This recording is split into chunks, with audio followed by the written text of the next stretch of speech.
Oh, well, hello there. Oh, hi. Oh, hi there. I'm just wrapping up this game of Dead by Daylight. Oh my fuck. I saw right through your bullshit trying to get me to do one more game and go late. How dare you prey on my addictions like that?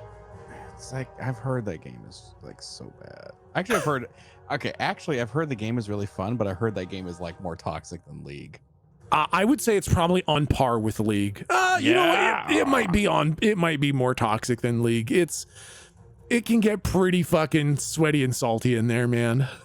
Like I already play League. I don't need 2 leagues in my life. I totally get it, man. I totally fucking get it. I love that game, and I don't know why. Something about the asymmetry, the 1 versus 4.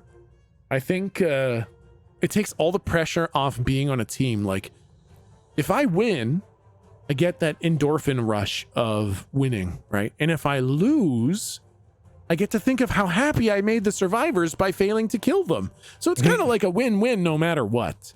Go ahead. I was just go ahead.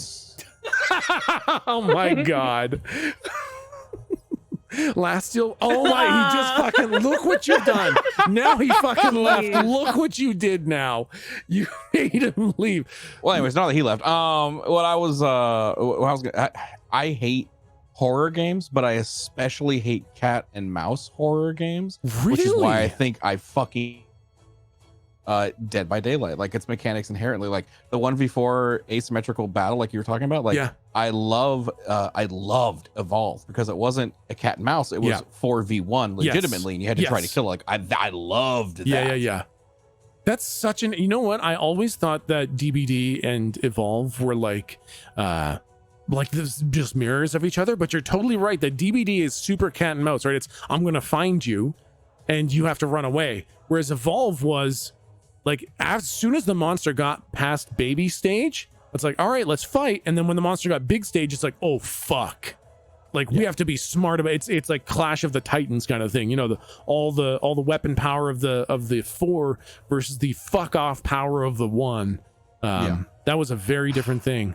I fucking missed that game. I know, man. I wish they had just worked on balance rather than just folding up. Yeah, they tried to go esports with it, and they made it like they took off any sort of balancing with their game, and they were like, all right, Evolve's an esport game, we're gonna throw company sponsored tournaments, but they made it like best of 8 or best of 12 matches or something like that. Like it was it took like 4 hours for like Holy a session to be done. I was like, you guys know how to do games? This Oh is, my god, dude. that's not how you do that. That's pretty bad, actually. And it like they had a major balance problem in that most of the monsters in baby stage, they were pretty slippery. And at juvenile stage, they could legitimately go toe to toe. And at adult stage, it was game over. Like all the monster had to do largely was avoid major conflict until adult stage. And then it was just game over. Like they just fought, a good monster would always win at adult phase. And they never balanced that out. Yep. It's Okay, too bad. Lastiel, go ahead. I'm sorry. What were we going to say? Come on, I'm being good. No, I was actually eating, so I couldn't. So it took that time to just have a little bite of food. Yeah. Fuck this. I'm going to Taco Bell. I forgot. Damn Yeah, it! that's fair. I do that Okay, all well- the time. Well, good news. As per tradition, I stuck with my lactose intolerancy, and I have been eating pizza all day. Why? As How do well you as- eat pizza as all well- day? As well as I have like a slice like every 2 hours. That's- It's just like slowly feeding my prostate and getting ready to shit everywhere. Wow. I have this mental picture of this like conveyor belt with these slices of cheese just spaced out such that every 2 hours another slice arrives at your desk and you just eat it up. Man. Yeah. Well, And just for extra measure, I'm shoving habaneros up my ass. oh my Why wouldn't you? god. That's just regular. What would that do? Because you like the heat is from the capsaicin, and I don't think you got flavors down there. Would it just burn like fire? Well, No, I'm Mexican. It's fine. well, it's like the same thing, like how people like get alcohol poisoning by doing that stupid crap up the butt, you know? Yeah. So I would imagine you get unadulterated capsaicin because it hasn't processed through your system. If somehow, Oh my God, Oh my you're God. right. It wouldn't even be addressed by like the digestive enzymes. You'd just get raw fucking capsaicin in there. Boy, that would be bad. That'd That be would bad. be bad. It's not that bad. Oh wait, hold How do you on. think? Now, do you mean it wouldn't be that bad, or you know it isn't that bad? So what's on the docket for today? So we've got a couple new folks showing up tonight. So the recap is going to be a little bit longer than usual to make sure all the new folks have some idea of what's going on. And judging by how the last trivia session went, I feel like the party's probably going to learn a whole lot too. I don't know Yep. what you mean. Wait, what? I'm sorry. far water. Oh my God, that was so good. Aw, I even still have that ready to Oh, go perfect. just in case.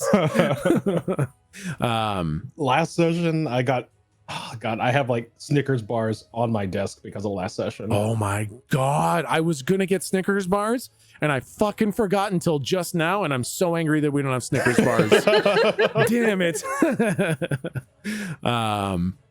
Okay, so I will start by welcoming folks to our tabletop RPG stream called Monsters Ain't Real, where we use the Dungeon World rule set to enjoy some good old-fashioned RPG fun set in a pirates and swashbucklers universe. To anyone new, which is a good chunk of people right now, all of the old episodes are up on YouTube. ! YouTube to get the link. I highly recommend watching them. They're a lot of fun, but even if this is your first time, you can still just hang out and have fun. We run very rules light, very RP heavy, so there's a lot of fun nonsense going on, even if you have no idea what's going on in the story. Just let it wash over you and enjoy the Keck W's and the lulls as you watch the party tear down my carefully crafted story around my ears. The recap. The larger recap as a whole is that the party originally met due to, each person had their own reason for meeting a mysterious stranger who kind of assembled the party into a team. You were then kind of set off on an ambiguous mission to deal with magic spellcasters. And at that point, most of the universe didn't know that magic even existed. So you were kind of working under the radar to deal with the magic that happens behind the scenes and in shadowed alleys and stuff like that. Through a process of finding increasingly powerful magicians, you found out that there was this overarching group of people who were kind of selectively wiping out the human population, and you took care of that. You stopped them from doing it. But in so doing, you realized that the universe had actually been broken into 5 different pieces. And these pieces were called inks, because when you cast magic spells, you're kind of weaving this ink-like invisible substance. For the few people who can see the ink, they have different colors. The first universe you were in was the white ink. Kaylee, who plays Lou, always saw people casting spells by drawing with this white ink in the air, and she had no idea that there were other colored inks. After finishing with the white ink, you then moved on to the green ink, where all spells and magic were done with the green colored ink. You dealt with a massive overarching problem in that universe, and that brought you to the most current one, which is the blue ink universe, which is primarily pirates, swashbucklers, and we use the D&D 5e rule system. We used to use D&D 5e, now we're using Dungeon World. And so the overall arching campaign, insofar as you understand it, is to rebind all of the colored inks, there are 5 of them, back into its original singular prime ink construct. That's the overall campaign as you guys understand it right now. The more immediate quest that you guys are on is when you arrived here, you learned of a historical, legendary pirate seafarer named Jack Cobb, who put together a crew to slay the Kraken, which was this massively powerful beast who definitely has some, at least some planar key-ish powers about it. And his crew has scattered to the winds, and you are reassembling Jack Cobb's crew to take another shot at the Kraken and try to pull its planar ink key from its body. So that's the more immediate campaign that you're working on. Now, for the recap of last session, last time you guys landed on Epicea, which is the island where the Mage's Tower of Vartalon is. You had a little confrontation with Garpert, the port guard, but after talking things through, you found an accord with him. He called the Fate Seer, who came from the Mage's Tower, and she kind of looked into your magical capabilities to see if you could be admitted into the Magic Tower to learn how to harness your magical powers. She saw that 3 of you were viable because Galdric, Lou, and Locke, you all have magical powers. Slump did not have magical powers. However, he does have an innate magical resistance. So Slump signed up to train with the Cutters, which are the kind of port guard here who are adept at destroying magic and making sure that the mages don't get off the island and to make sure that other people don't come onto the island. Slump began his training while the rest of you met the Hartford family. I don't know that I ever actually said their last name last time, but their last name is Hartford. You met the Hartford family who you would be staying with, because part of the training to enter the tower is that you have to kind of humble yourselves doing trivial tasks like shining shoes, washing dishes, preparing meals. And eventually the goal is to earn the trust of the whole town, every family, everybody here, so that they can vouch for your character and say, yes, these people are worthy of learning magic. They are responsible. And that is kind of where we left off. Lou spent some time with the mother Lita. Locke spent some time with Grandma Carol, and Galdric basically unloaded the entire campaign and his overarching goals onto Grandpa Moose. Galdric also tried to drive the point home by calling his butler, but upon doing so, found out that things were not all well in the angelic realm. By the way, for the new people, Galdric's kind of an angel, and that comes up a lot. So Hi. when he wants to fly or do magic things or talk to ghosts and call his ethereal butler, it's just angel stuff. Yeah, I'm very humble about it. Very humble. You don't even try to exploit all the mechanics that I give you. Okay, I haven't walked through a wall in a very long time. I'm gonna go get another slice of pizza. I don't want Damn it. So basically, we're going to come back to an evening after a couple weeks of your training. And you guys are all going to have an evening to kind of recuperate and talk and chat and do whatever you want to do. But before we do that, we're going to do something that a lot of new people might not have heard in a D&D campaign before. One thing that kind of sets this campaign a little bit apart from a lot of others is it's so story heavy that I tell a little story. I show a little theater of the mind movie before we start going. I call it the narrative camera, where I show a piece of the world, a piece of the campaign that's not immediately visible to the party. And it helps build the world at large. It helps build the background stories or the repercussions from stories, or sometimes it foreshadows to stories to come. And I call it the narrative camera, and it should be thought of as literally like you are looking through the lens of a movie camera as something is being shot as a little snippet of the world at large. So let's get going with the narrative camera.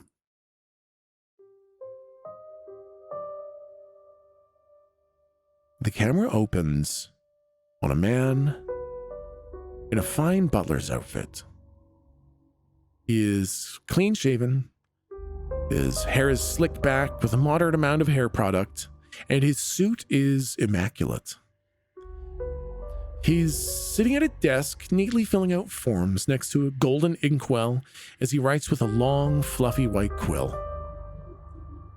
The room is decorated with pictures of famous sea battles, hooded figures, modern-day judges, men in front of computers, and all the various lives of Galdric Stout. There are history books on the shelves recounting the thousands of stories and adventures that Galdric has been a part of. There is a fine hexagonal-shaped rug in the center of the room. The butler, Galdric's butler, gets up from the desk as he files the papers away. And he goes to the dressing wardrobe. He has been working on a backup set of skin suits for Galdric, including one from each remaining color of ink so that Galdric will not go wanting again.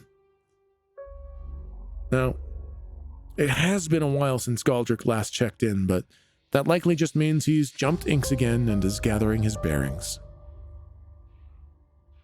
The butler opens the wardrobe, and rather than the finely crafted suits that should be there, he sees nothing but the infinite cosmos of the void.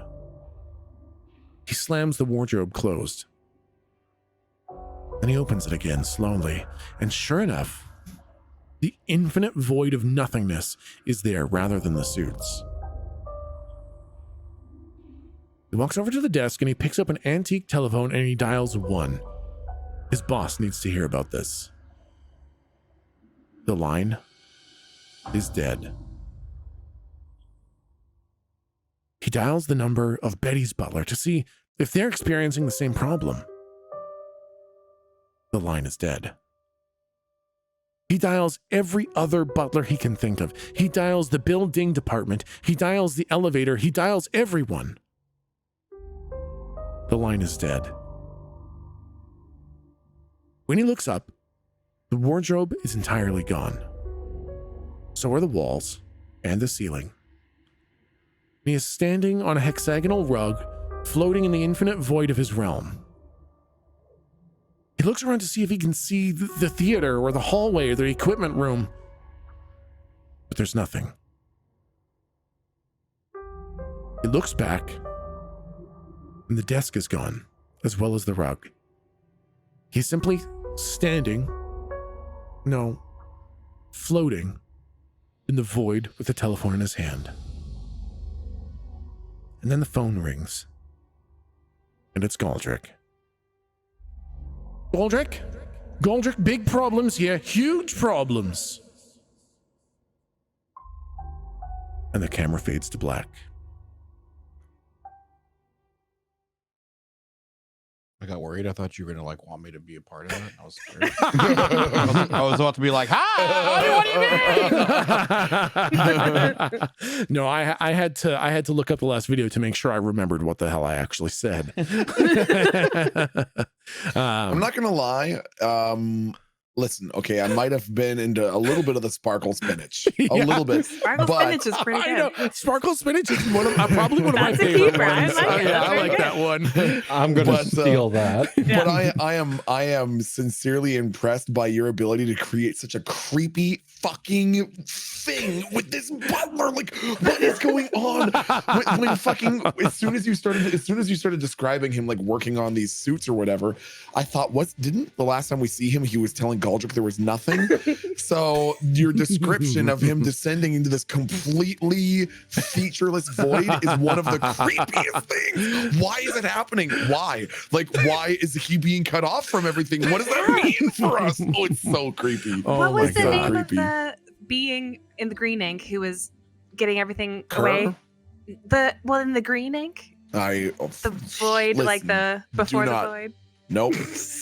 You know. Oh, the Oberith? Yes. Thank Pale you. Knight? Yeah, Pale Knight. Yep. Exactly. Did some Pale Knight come and eat heaven? Oh my God. That's bad. That's really bad. Stop, dude. Listen, Stop okay, it. that's not what happened. Okay, what happened? I don't want to play anymore. Yeah. Did Oh, Pale Knight eat God. heaven? I don't want to play anymore. Oh, yick. Oh man. I mean, if I had to guess, I would say that fucking Volos is up to something. That's would be my first inclination as well. That's Well, he so did- bad. He did do that thing where he's like, "Come out, you coward, save your people," and like Kirby's like, "Not in my ink" or whatever. So Oh, dang, that's true. I think so. I have been sitting on that for a little while. I was wondering when you were going to call your butler again, so when that would drop. So the fact that you dumped the entire campaign on Grandpa Moose and then followed it up by calling the butler and finding out that heaven's gone was so fucking good. It was like, here's this massive, literally end of existence problem. Oh, one more problem. Heaven's gone. Oh my God, that was so good. I will say we better resolve this soon, because if I don't have building in my life again, I'm leaving. What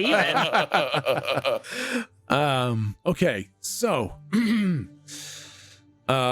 you guys have been spending some time with the Hartfords. You've spent some time with Grandma Carol, with Grandpa Moose, with the mother Lita, and the daughter Viv.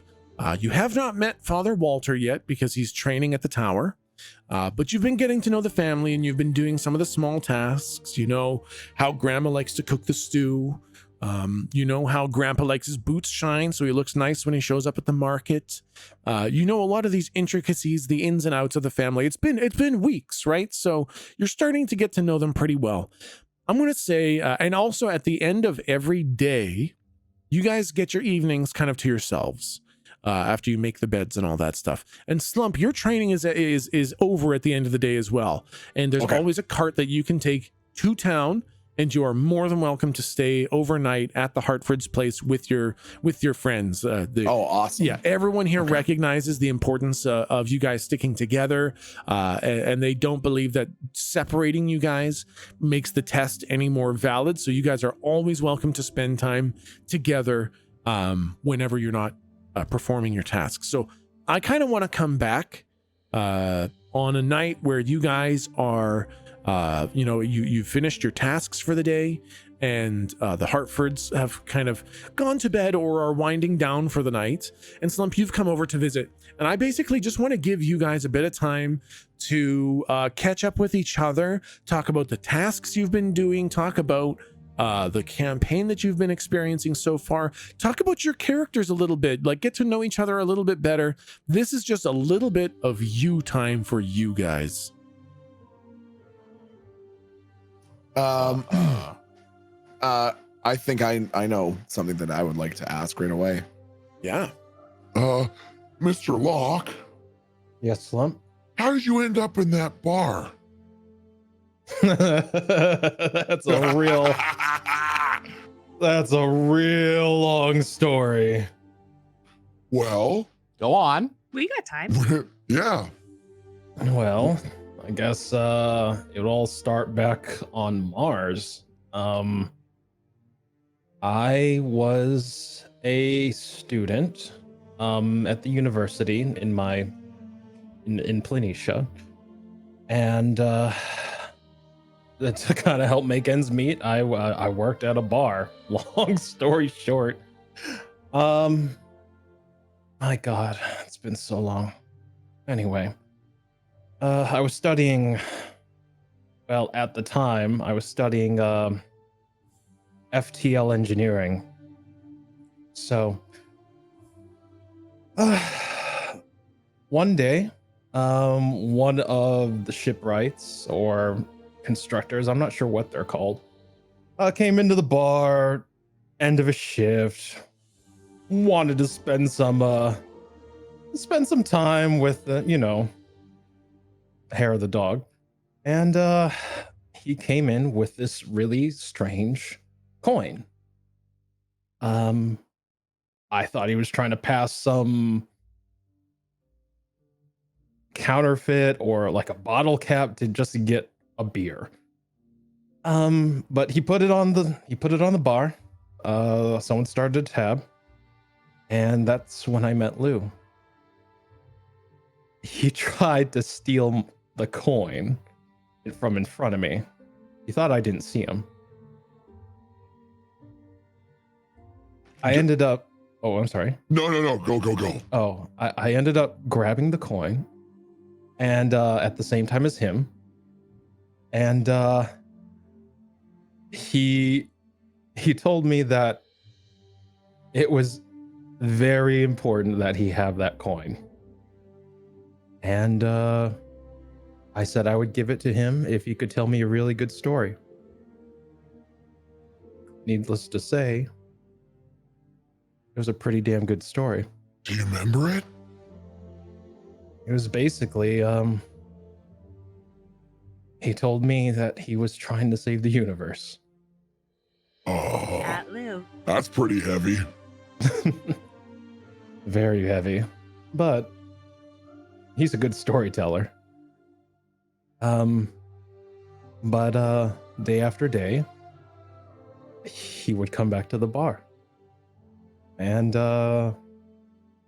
we got to talking. And he offered one day to take me with him on his journeys, his fantastical journeys.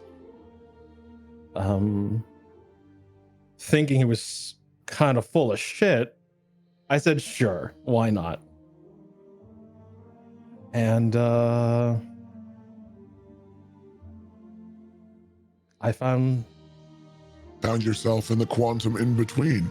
Yeah, Wow. How long were you there for a long time. when we met you? Like 10 years?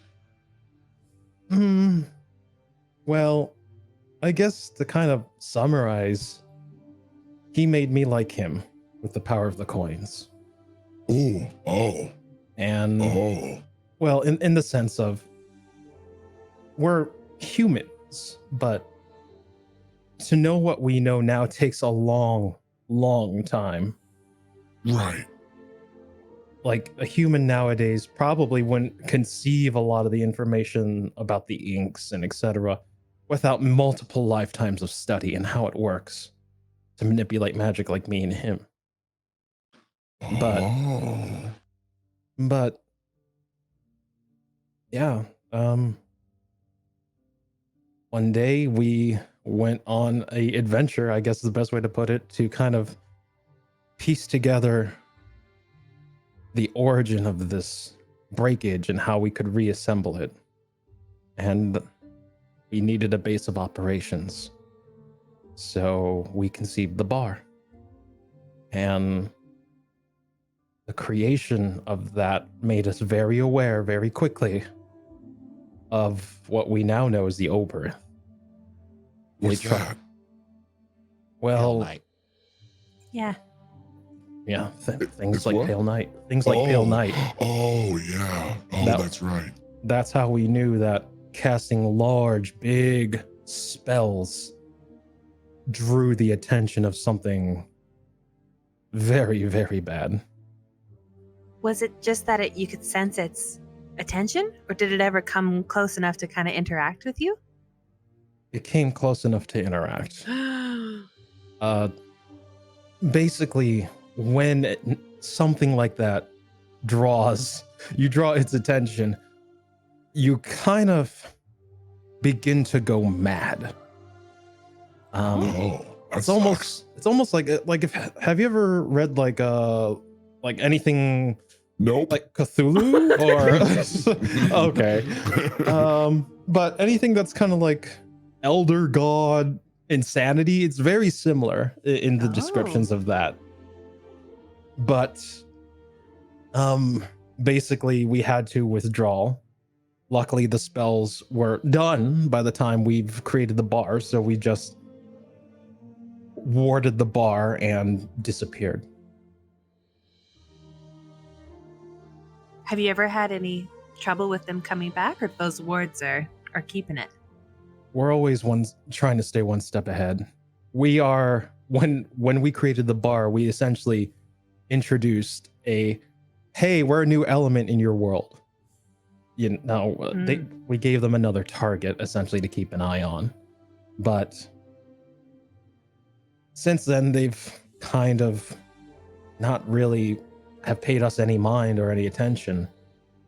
I imagine because other members like you have done things that they thought were more important than to worry about me and Lou. Probably Volos as well. Yeah, you had said, was that you? You were thinking maybe Volos was an Oberith? That's my theory, but I need way more information.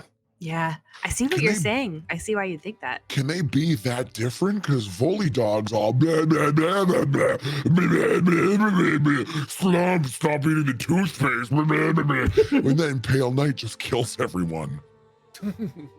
Are You know, Maybe all Volos things is considered, a- I think I like Pale Knight more. Yeah. Maybe Pale Knight, Volos not is a much very of a young. conversationalist, you know? Yeah. Have you ever Well, thought of very young or very old? Have you- Volos? Yeah, it could like is chattiness the mark of an old Oberith or a young one? Oh. Well, the information you guys shared while in the Green Ink were quite enlightening. Like the stones. He mentioned they were his stones. Yeah. That's true. He did do that. He did do that. I wonder why. I don't know what that means. I'm thinking that the stones are kind of a nexus, an anchor point of when the world split. Yeah, so like that was the same point when all the inks were one? I would imagine that would be like the epicenter, Yeah. Ooh. but I'll never forget that first date. But that's how I ended up in the bar, Slump. That's crazy. Slump ate a bad hamburger once. That's right. What happened? Not I'm sure. scared. It's all Slump members. Slump members. Slump only members getting halfway through the burger, and the badness of it sort of ripped him out of the ether into his current stream of consciousness. Yeah. Oh my god. Slump- Your origin story. Slump's first waking memory was. That's a tough one. Yeah. So, anyway. That's Slump's story. His origin story is that he ate a bad hamburger. We all have these magical backgrounds, and he just had a fucking burger from Burger King. It was bad. Made Slump's tum-tum feel real bad. That's it. Nothing before and not much afterwards in terms of Slump's memories. Nothing but undercooked meat and mayonnaise. Oh my god.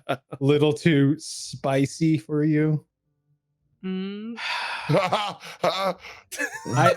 I'll don't worry, I'll show myself out. Hold on. I start looking for my gun. Where the fuck is it? Yes. Time for the boo-boo box. Not the boo. Where are you going?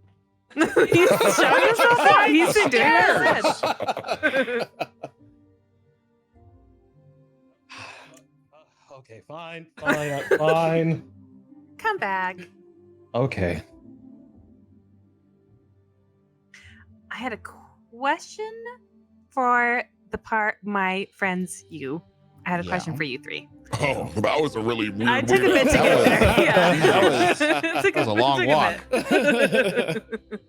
Well, you remember when we were at Saloon's temple and we had to give up something in order to get the boon or whatever we were doing there?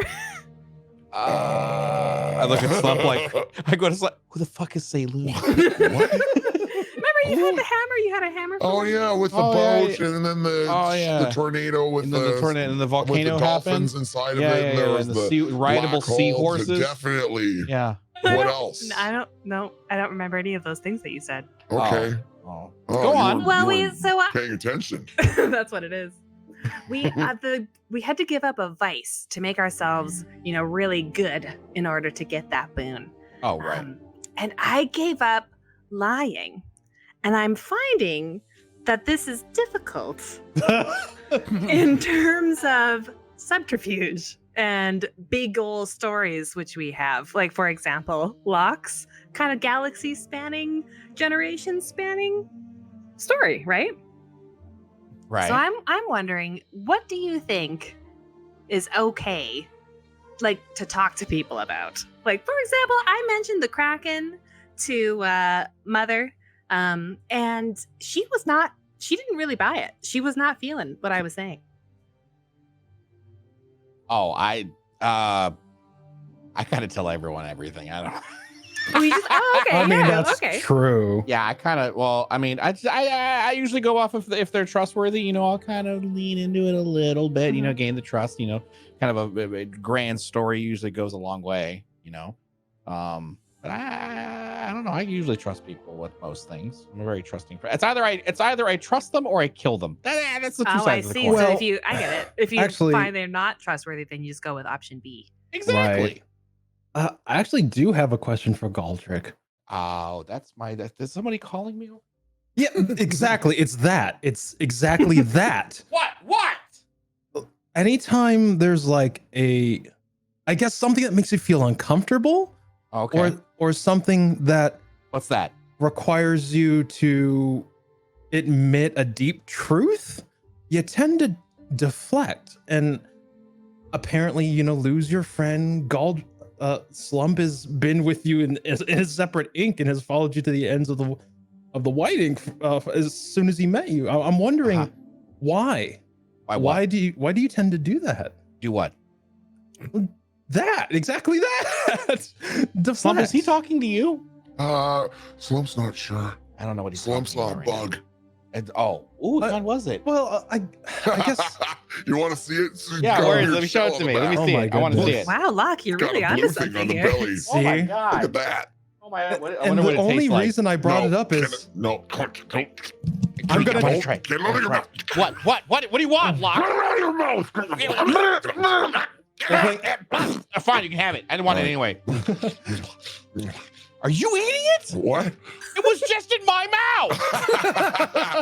It was like we're kissing. Tasted like farts. That's yeah. and I rest my case. What? Never mind, Galdric. Oh, okay. I don't really have a question for you guys. I think you're all really nice. Do you think we'll see Kirby again, Mr. He's Teeny Talk? probably dead. Oh. Why would I'm you just say saying. that? Oh, I'm so sorry. No, I'm sorry. I thought you said Gerby. Oh, fuck Kirby. Yeah. I thought you said. Oh, I thought you said So Gerby. young. Oh my Yeah, God. fuck The little like, oh, he's want candy. God, I hated that little fucking guy. Little Oh, Kirby's stupid nice. Fucking, Yeah, that guy's an idiot. yeah. Hey, what if we got? Are you feeling hungry? What if we got some noodles? Because you saw Kirby there, right? Maybe he's at the noodle shack. Are there noodles? Tell me there's a noodle shop, you motherfucker. I have held this off because I didn't want to be like, I want to go to the noodle shop on week 1. You know what I mean? Yeah. I was purposely waiting for someone else to bring it up. Where are my noodles? I appreciate that. Noodle time. Are you guys? Inky void. Oh my god, that would be very. Oh no. Are you guys feeling like you want some noodles? Yeah, I would- noodles. Go for a noodle. I would like to say that I am officially on a quest to find the noodle shop. Okay. So you guys are sitting there in the guest bedroom of the Hartford's house, Talking very quietly. talking very quietly. But it's spacious enough that you can have a conversation and not disturb anybody. And then you guys strike upon this note of thinking about the noodle shop, this mysterious place that seems to show up whenever you think about it. And almost no one else you've ever met has been able to go there or knows about it or anything like that. And it seems to transcend universes. So as you think about those delicious, delicious noodles,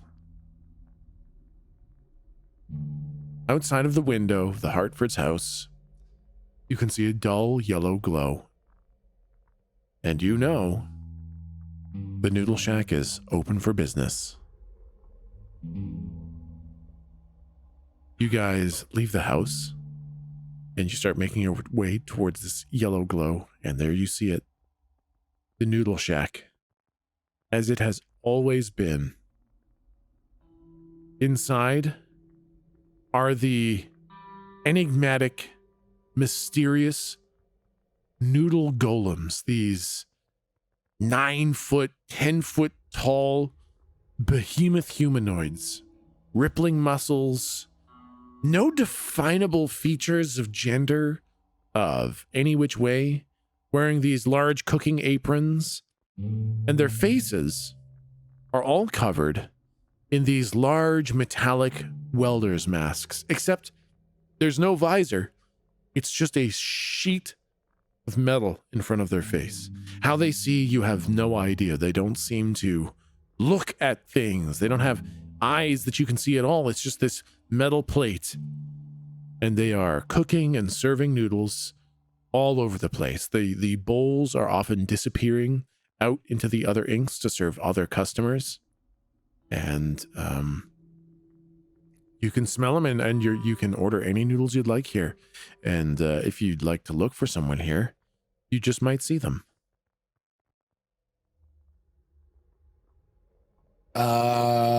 Kirby? Is Kirby there? Kirby is not here. Interesting. Yeah, who's around? Do we see Hutch? Hutch is dead. He's super dead. Hutch, you don't see Hutch as you look around, until Lou, when you turn on your Inkovision and you start Yes. flipping through the colors. When you flip into the white ink, you do see Hutch there. No Do I see Kirby in the white ink? You do not. Okay. Wait, didn't we fucking murder the shit out of Hutch in order to make the black hole? You sure did. Like a, How oh yeah, that's right. intriguing. He was the anchor. He was, exactly. I don't remember names, but I remember things that happened. I God know, damn it. Nice exactly. I'm gonna have to change the style of trivia. What's the revelation there? Oh, Hutch is dead. Hutch is dead, but dead. Hutch is in the white ink right now. So Yeah. this is twice this has happened with Hutch. Hutch died Yeah, we killed his by right? We killed him in Steve Sports Nash Club, I think, with his Yeah. hands. Well, yeah, was he dead at that point? I don't actually remember. Yeah, so in the Steve Sports Nash Club, you smashed the shit out of him, but you did not kill him. He escaped. Oh.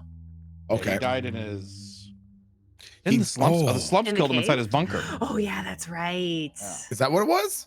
Yep, I think so. I killed I him? think no, no, the no, other. the slumps, the wild slumps. Oh, that's right. Oh. You know, the roaming ones the, that- the peasants. ones that the the ones that slumps, attacked yeah. Garvin's place. The slumps beat him up, but he actually survived that too. Oh. What? You killed him inside of Tom's cave. So eventually you brought him back, beaten, broken, and bloodied, back to Tom's cave to interrogate him.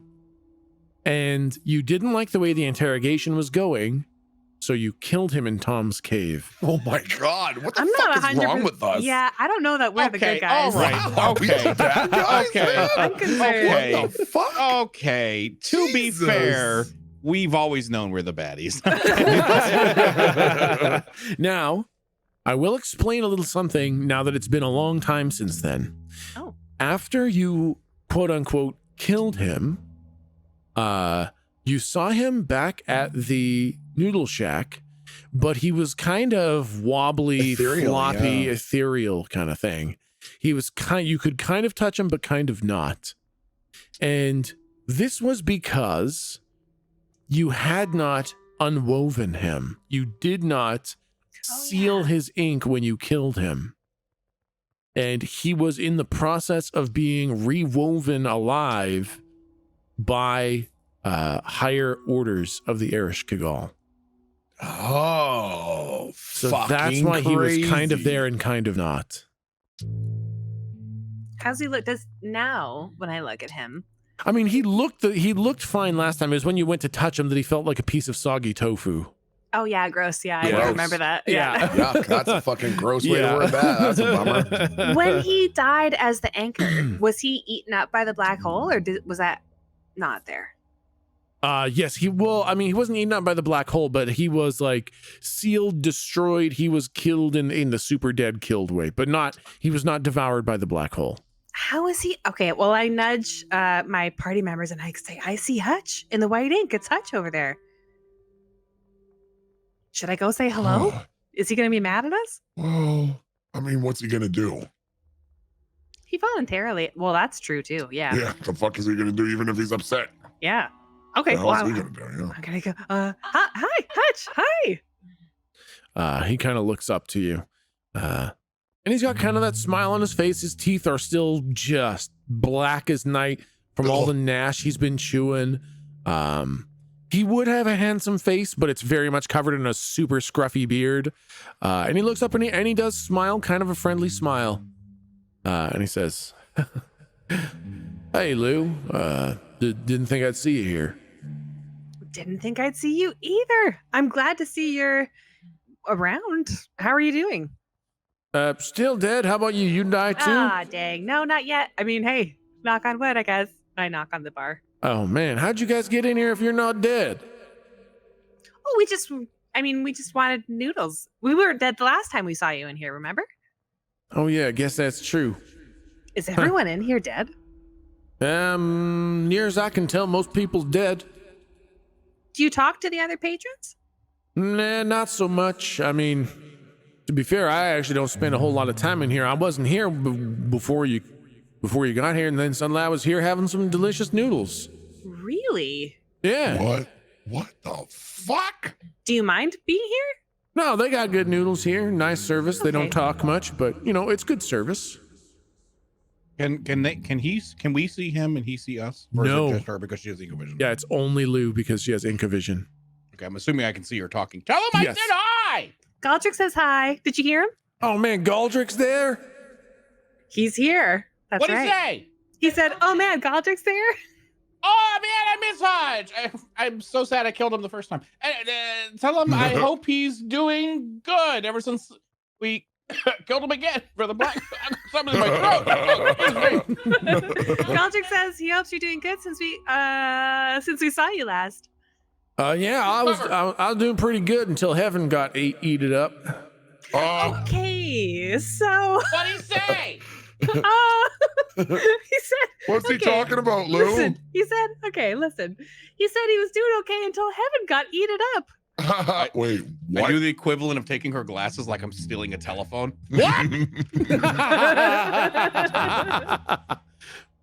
The whole afterlife, all that stuff, all the place we go to after we're dead and all that, all gone now. It's just kind of weird. Nothingness now.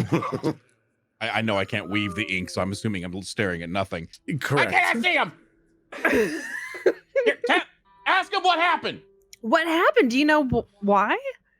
No, I have no idea. I was watching my favorite bash ball game. Howlers were kicking ass, and then everything's gone, and I was just kind of floating around in nothingness.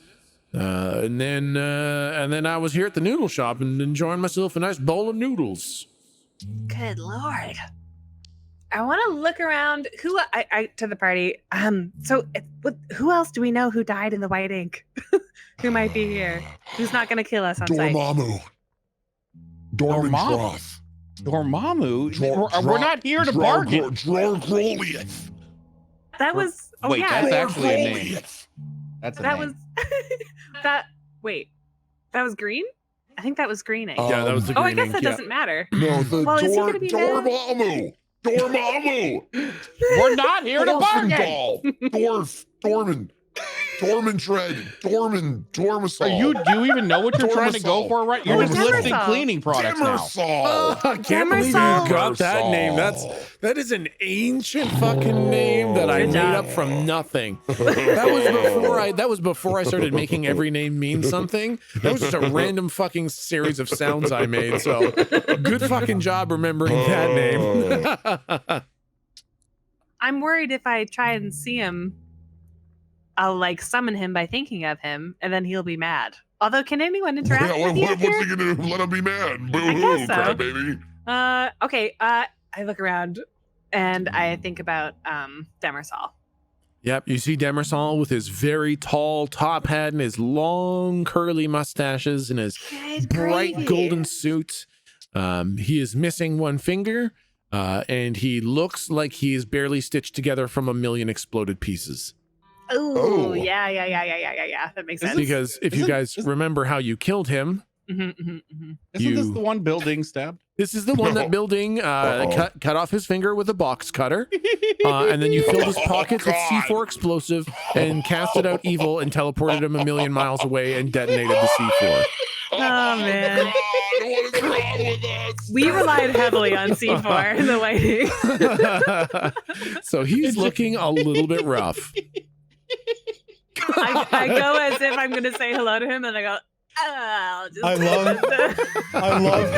love how Venalis is tee-heeing at this. It's pretty dark. I gotta tell you, It's because if you look at our history, 90% of the way we took care of our bosses were with C4. I'm telling you. One God. time, Tech was like, "Yeah, you find 20 pounds of C4." Oh my fucking God. And that was it for the rest of the I know. campaign. You got 20 pounds C4, and Jake's just like, all right, guess we're good for the rest of the campaign then. He What the mathed it out. fuck? He used exactly only what was needed for all those explosions. Yeah, he Exactly. mathed it. He mathed it every step of the He way. fucking did. It wasn't until the green ink when I had to make him blow up his entire backpack and all the stores of all explosives that we finally removed that fucking linchpin from the whole damn puzzle. Hey, Galdric, your ship's got explosives, right? We should start doing that again. We should. I Oh do. I've got my some. I got some God. explosive barrels below Perfect. deck. The Okay, Bishop's good, Bane good, good, good. sinks.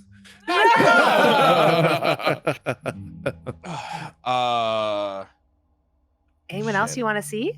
Well, no. Ask him. Ask him if he has any idea what happened to my fucking town. Oh, yeah, right, Oh, right. I don't think I told you guys. Oh, I haven't told you guys. Oh, What? Uh-oh. What? I want Why? to have Galdric have like this look of gloom on him, What? and then I'll tell the party what happened with the butler. I'll be like, yeah, apparently heaven, heaven that guards everything, sends me Uh-huh. here to make sure all the realms are protected. Kind of Yeah, like, yeah. it's gone. Sure, yeah. Wait, oh, Wait. okay. Sorry. It's What? gone. I called my butler, Mhm. and it's gone. He's currently floating in a void. What? That's It's almost like that bad. black hole. That black hole that we did. Imagine a black hole, except my home. Wait, maybe instead you're of onto my- something. What? What if the black hole got so big that it connected to heaven or something like that? We just kind of left it unattended. It's. I don't think black Tech? holes can travel realms. Can they travel realms? Tech? Yes. Can they travel realms? No, well, it's not. What's the question? After Galdric releases that information, and with the information I knew of the black hole that the other party was working on, is there any connection, or do I roll, or put one and one together? I think go ahead and roll plus intelligence. Wait, roll for what? Do not tell me the black hole that we opened up has swallowed literally an entire realm. No. Do not tell me there are No, consequences to our no. actions. No, no. We didn't open the black hole. We just didn't close it.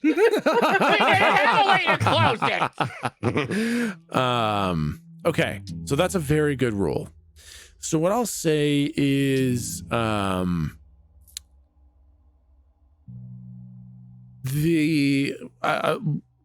frame the question exactly so that I know exactly what information to give you. I don't want to over or underplay because that's a good rule.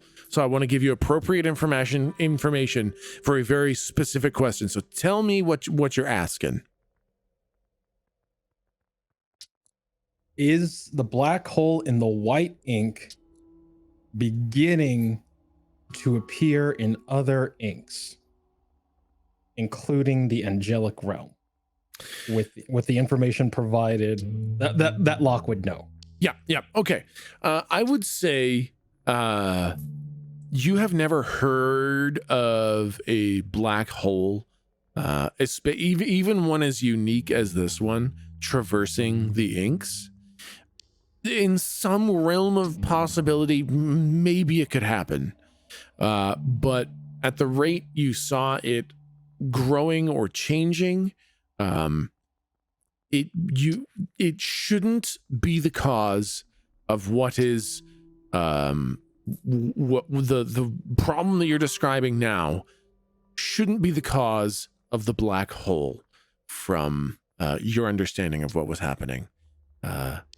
So like the idea of it destroying the angelic realm or crossing over into other inks, it should not have gotten that big or that powerful or that wild that quickly. So that shouldn't be the case, is what I'll say from the role, your knowledge, and the question. Okay. I'm trying to think if there's anyone else from the White Ink that we should think about and summon. Garvin. Is Garvin there? I guess it's because none of our friends died. We're just summoning all the bad guys because we killed the bad guys. Yeah, true. We're good heroes. I don't know what you want. You're right. What about, oh, hold on. What about Azar? Oh, dang. Did he die? I don't remember. Did he we die? brought him back, right? I don't Yes. actually remember. Is We he brought him alive? back. Yes, he's alive. Slump We brought him kills back. him. From the blue ink. Jeez. Get fucked, idiot. Slump punches through space and time and universe and kills Azar. That was partners all alone. He went through all that trouble All to of save that, him. exactly. I think of Betty. Yeah, man. Where is Betty now at? That one is interesting. Because you said she wasn't in the. She can't contact. A butler can't contact. Yeah, Betty does not show up. Damn it. Well, that's good, I guess. Yeah, good point. Do you have any, not to be rude, but do you have any angel friends who are dead? How dare I mean, I just was wondering. Are you I'm just wondering if, because they would maybe know more. I kind of want to put my hands. I kind of want to put my hands over Galdric's ears, just like like, don't you talk to me and my son ever again. I don't know. I guess I'll think of I'm assuming I have at least one fallen comrade. I'll think of fucking Jeff. All right. Jeff, poor Jeff. You think of Jeff. Jeff the Glorious, as he was known in his peak days. He had a soul count like you wouldn't believe. He was often known as the Redeemer. And you think of Jeff the Glorious and how sad it was that day when he ate a angel hot wing and got the bone stuck in his throat, and poor Jeff the Glorious. What a way to go. And I stopped thinking of Jeff. Jesus. and Jeff the Glorious shows up with his fucking mullet and his aviators and his volleyball t-shirt. Oh my God. Wow. I legitimately stopped thinking of Jeff the moment he even starts materializing. It's been a millennia since he's talked to anyone, but I'm like, nah, okay. I just wanted to see if it works. And like as he materialized, like, whoa, Galdric, dude, no, wait, what's happening?